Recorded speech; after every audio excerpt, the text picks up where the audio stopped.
Broadcasting from the Cass Corridor in Detroit, this is The Metro. I'm Robin Vincent. And I'm Tia Graham. Today on the program, how did one man steal over $40 million from the organization managing Detroit's riverfront? We'll get into it and take your calls. Also, a new report says air pollution here is a severe problem. We'll speak with a physician who specializes in allergies and asthma. And we'll speak with an activist fighting for clean air in one of Metro Detroit's most polluted neighborhoods. Plus, recreational pot has been legal in Michigan for almost 6 years, but people are still sitting in prisons here for cannabis charges.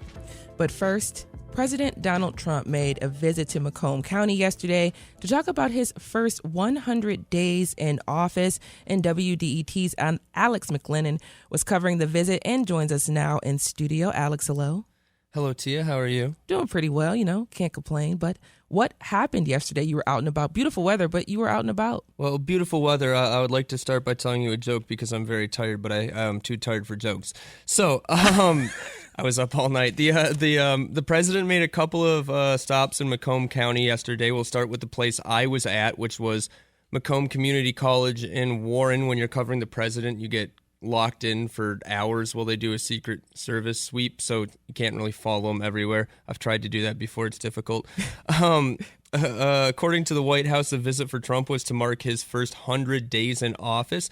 At the community college, he gave his first rally of his presidency since he went back into office in January, and it's kind of full circle, too, because Michigan was where he was wrapping up his presidential campaign last fall. If you've seen clips from a Trump event in the past, that's basically pretty much what this was. It had all that kind of campaign fervor and spicy rhetoric and a crowd of pretty much all his supporters. He spent a lot of the time talking about two of his campaign issues, including tariffs. He pitched his tariff policy as being good for the auto industry. That's despite giving some break to automakers on tariffs yesterday. Another big topic from Trump was immigration. Now, the White House has been carrying out deportations like it promised it would. However, there are some legal fights going on over whether people being removed from the country are being given due process. Here's a clip of Trump taking aim at that topic.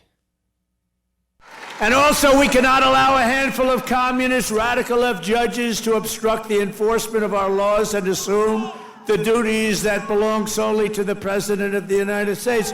Judges are trying to take away the power given to the president to keep our country safe, and it's not a good thing. But I hope, for the sake of our country, that the Supreme Court is going to save this, because we have to do something. These people are just looking to destroy our country.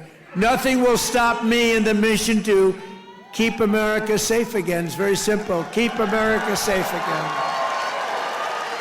Hot stuff there. Yeah, so that was Trump expressing his hope that the Supreme Court can shield his administration from the balance of the courts. That was just some of the rhetoric on illegal immigration at the event. He also talked up deporting people to El Salvador and played a couple-minute-long hype video that showed detainees getting handled aggressively and having their hair shaved off. And what was the response from the audience when they were seeing some of the images? Feverish, of course. Crowd of his supporters. I think I saw 2 people get thrown out for heckling. Wow. That I saw. But yeah, it was a buttered up campaign event. I don't want to use that too crassly, because anytime you go to an event like this for either party, it kind of goes the same way. But yeah, it was a pro-Trump crowd. And one of the headlines in Michigan politics this week in particular has been that Sri Tanadar did file articles of impeachment against President Trump. Did Trump talk about it at all? Very briefly, Trump talked for about an hour and a half in total. He mentioned it briefly for like 30 seconds or less early in his speech, but that was pretty much it. Other Republicans did mention it as a kind of rallying cry for conservatives to vote in midterms next year, because as long as the Republicans control the House, that any attempt to impeach the president from there isn't likely to go very far. Trump presumably knows that, which I'd imagine is why he didn't feel the need to spend too great of time on it. Yeah, and another big talking point for Trump is the economy. You mentioned him touching a little bit on tariffs. Did he talk about anything else in terms of the economy? Yes, so recently Trump has been fairly critical of Federal Reserve Chairman Jerome Powell. He feels the Fed should be lowering interest rates. Typically, for presidents, you're supposed to not touch the Fed. It's supposed to kind of be its own thing. Trump mentioned this, but he still took a shot at Powell. I have a Fed person who's not really doing a good job, but I won't say that. I want to be very nice. I want to be very nice and respectful to the Fed. You're not supposed to criticize the Fed. You're supposed to let him do his own thing. But I know much more than he does about interest rates, believe me. Yeah, so the Fed, for its part, says it has been holding off on lowering interest rates because it wants to make sure that it holds off inflation and that that's all under control. Some economists say Trump's tariffs aren't making life any easier for the Fed in that area. We'll see in time if Trump ramping up pressure on the Fed means anything. Yeah. Just hearing what he just said in that clip there, I'm pretty sure he said exactly what he wanted to say to the Fed right there in that clip. So right. I think they're listening. So you were covering the president at Macomb County College in Warren. Did the president go anywhere else? Yes, and this is probably ended up being the more interesting part of this whole visit. So on his way to Macomb Community College, Trump landed at Selfridge Air National Guard Base.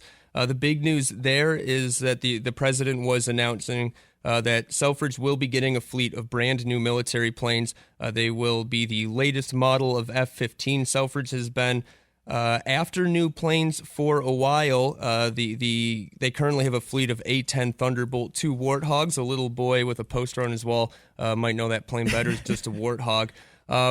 If you're interested in airplanes, Warthog is a pretty cool plane. It makes a kind of unique sound. It looks really cool. It's also getting kind of old, and it's set to be retired. So Selfridge has been looking to secure a fleet of new airplanes for a while now, and that effort has been seen by some as kind of mission critical for the air base because, if it doesn't have current planes to operate, does it have a future at all? People have been wondering that for a couple of years, but now we know that Selfridge is getting new airplanes. Here's a clip of President Trump talking about that commitment after landing at the airbase. And they have an expression, you know what that means, fresh off the line. That means they are brand new. They've never been anywhere. This is where they're going to be for a long time. And I saw one of them flew over my head, and I said, what the hell is that? That plane has serious power. So this is the best there is anywhere in the world. The F-15EX Eagle II. This will keep Selfridge at the cutting edge of Northern American air power. My administration will also continue with plans to replace the outgoing KC-135s and KC-46 Pegasus aircraft to continue that important refueling mission. And they'll be restocked with brand new top-of-the-line refuelers. So it sounds like the future of Selfridge Air National Guard Base is looking pretty good for now. We don't know exactly what the timeline for those new F-15s to be delivered will be. Some point soon, hopefully, not military contract time. But at some point they are coming. Trump surprisingly did not touch on that news too much when he was at Macomb Community College. He did mention it for about 15 seconds of the hour and a half he was talking, and he did get a rise from the crowd when he did that. This is the Metro on WDET, Detroit Public Radio. I'm Tia Graham. We're talking about President Trump's visit to Macomb County yesterday to mark his first 100 days in office. Our guest is WDET reporter Alex McLennan. He was at Trump's rally. And while you were there, were there any other politicians there when you were there with Governor Gretchen Whitmer? With Trump, yeah. So there was a delegation of Republicans in tow with him, as there often are at these type of events. Defense Secretary Pete Hegseth was there at the hangar. Delegation of Michigan Republicans with him, John James, Matt Hall, they were there. Like you mentioned, Whitmer was also there. And that was maybe the surprise that maybe some people didn't have on their bingo card. People might not have expected her to be there, but Whitmer was there, and her and Trump seemed to be getting along. So I want to thank Governor Gretchen Whitmer for bringing it also to our attention very strongly. And, I'm not supposed to do that. She's a Democrat. They say, don't do that. Don't have her here. I said, no, she's going to be here. She's done a very good job, frankly, and she was very much involved with the Republicans? Well, I hadn't planned to speak, but I'm on behalf of all the military men and women who serve our country and serve so honorably on behalf of the state of Michigan. I am really happy we're here to celebrate this recapitalization at Selfridge. So Alex is listening to Governor Gretchen Whitmer there speak at the rally, but I'm thinking about the Republicans who are also in hand there. What was the vibe like when Trump arrived in Macomb County and we saw that fanfare? But what did it look like from the Michigan Republicans? Trump kind of controlled the podium at both stops, both at Selfridge and at Macomb County Community College. So there were people in tow with him. He let people up at Selfridge to kind of give a nod to the military. But it was a lot of the political handshaking, that kind of stuff. Trump kind of hyped them up when he was at his stop at the community college. But they didn't really say anything other than, as I mentioned, at Selfridge, kind of just giving their nod to the military. And similar, was Whitmer the only Democrat that was apparently there that you could see? That I noticed. Yeah. So, Whitmer has been talking to President Trump since he's been in the White House. She walked in on what Trump was ended up doing a press conference. She didn't know that she was walking in on that at the time, but she was there to see him. Trump credited Whitmer pretty directly for playing a significant role in getting new planes to Selfridge Air National Guard Base. He said that she brought the issue to his attention directly. This is kind of a recent evolution in their relationship, which, it wasn't always that way. Going back to Trump's first term in office during COVID-19, Trump was pretty outspoken against Whitmer and Michigan's handling of COVID because it wasn't really in line with how he thought it should be done. He was also critical of Whitmer during all that stuff with the FBI investigation into the kidnapping plot and whatnot. But now they seem to be collaborating pretty well beyond this topic of Selfridge Air National Guard Base. It sounds like Whitmer has been trying to get in there when she can on tariff talks. Obviously, for Michigan, that's kind of important because of the Detroit car companies. Parts can cross the border 8 times during an assembly process. And beyond that, obviously, Michigan and Ontario are a pretty large a trading partner. $300 million in international trade. More than that alone goes between Windsor and Detroit every day. So when it comes to those kind of issues, it can't be a bad thing that Trump and Whitmer seem to be getting along and have a rapport that we maybe didn't see 4+ years ago. It is interesting, Alex. I remember Whitmer being referred to as that woman, or that woman from Michigan, or however he termed it on the day. Yeah. On that day, yeah. But before I do let you go, just so folks can get an overall vibe and feeling of what that 100 days speech was like, especially in those 2 locations. Just that big roundabout piece there. Just let us know what the feeling was, overall feeling and vibe, because I hear what you're saying and we all kind of understand what the vibe is of the country right now, but what did that feel like? Well, so the vibe of that event I wouldn't say is the vibe of the country because there are Republicans and there are Democrats, and then there's the ones who are interested enough in the party that they will go to an event like that. So when you go there and you talk to people there, it's all that Trump is pretty great.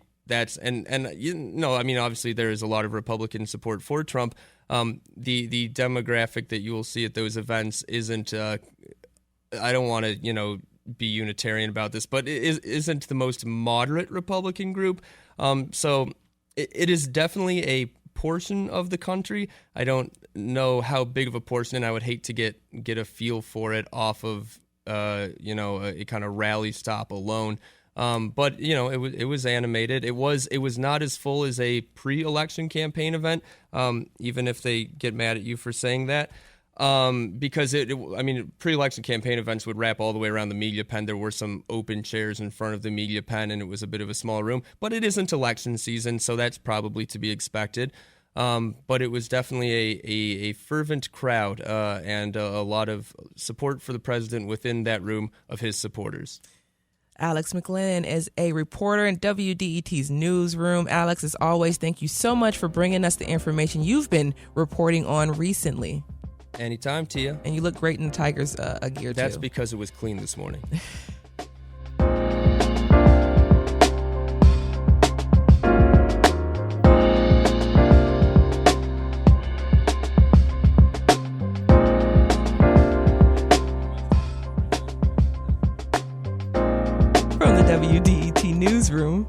State Senate Democrats want to give K-12 schools more funding per student. They also want to spend $250 million to help at-risk students. Districts could use part of that money to reduce class sizes. The Senate proposal would also raise teachers' salaries and put $350 million toward mental health and school safety programs. A new report says Americans' confidence in the economy is the lowest it's been since the COVID-19 pandemic began 5 years ago. People are concerned that tariffs will lead to higher prices. And Canada has almost finished processing ballots from Monday's federal election. Prime Minister Mark Carney's Liberal Party will fall a few seats short of a majority in the House of Commons. He'll have to form a coalition with a smaller party to pass legislation. Coming up next, a new report says Detroit's air pollution is really bad when compared with other cities across the country. We'll talk with someone who lives in a Metro Detroit neighborhood that is heavily polluted, and we'll explore the ways she's fighting to clean up the air. We'll be right back on the Metro. You all stay right there.